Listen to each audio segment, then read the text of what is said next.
ఖరీఫ్లో పంటల సాగు చాలా దారుణంగా తయారైంది.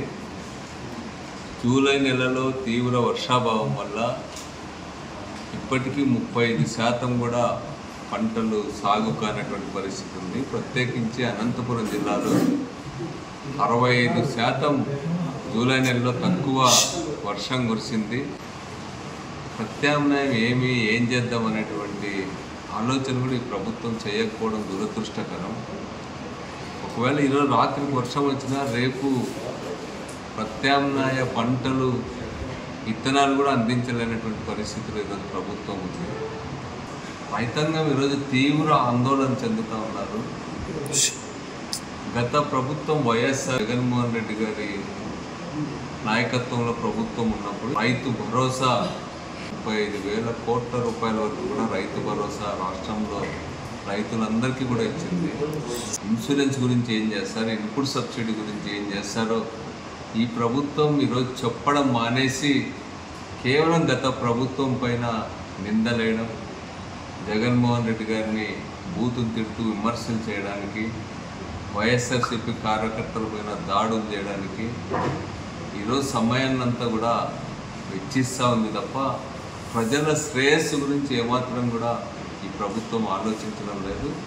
పక్క రాష్ట్రాల్లో కురిసిన వర్షాల ఫలితంగా రాష్ట్రంలో ఈరోజు రిజర్వాయర్లు అదేవిధంగా ప్రాజెక్ట్స్ నిండినప్పటికీ కూడా ఇప్పటి వరకు కూడా నీళ్ళని జిల్లాకు అందజేయాల.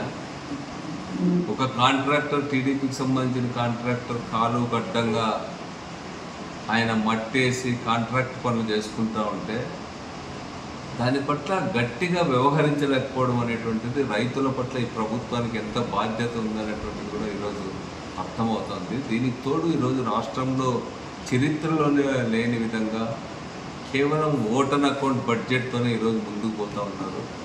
పూర్తి బడ్జెట్ ప్రవేశపెడితే తాను ఇచ్చినటువంటి సూపర్ 6కి కేటాయింపులు చూపాల్సి వస్తుంది, లేకపోతే తను చెప్పేదంతా అబద్ధం అనేటువంటిది ప్రజల ముందు రుజువు అవుతుంది అనేటువంటి దాంతో ఈరోజు ఓటన్ అకౌంట్ బడ్జెట్ ప్రవేశపెడతా ఉంది. మళ్ళా కూడా ఈరోజు ఈ ప్రభుత్వం ప్రజల్ని అర్థం చేసుకోమంటున్నాడు చంద్రబాబు నాయుడు గారు.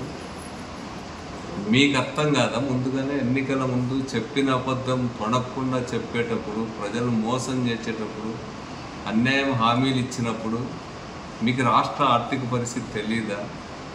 ఇన్నేళ్ల రాజకీయ అనుభవం ఉందని చెప్పుకునేటువంటి మీరు తెలిసి అబద్ధాలు చెప్పారు, తెలిసి ప్రజలు మోసం చేసినారు.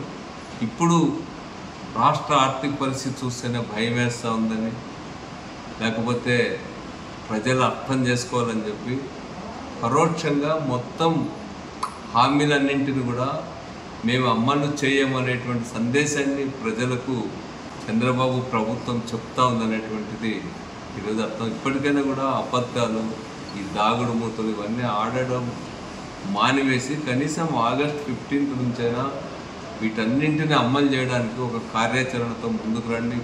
ఇప్పటికైనా కూడా మేనిఫెస్టో అమలు చేయండి, ప్రజలకు ఇచ్చినటువంటి మాట నెరవేర్చండి.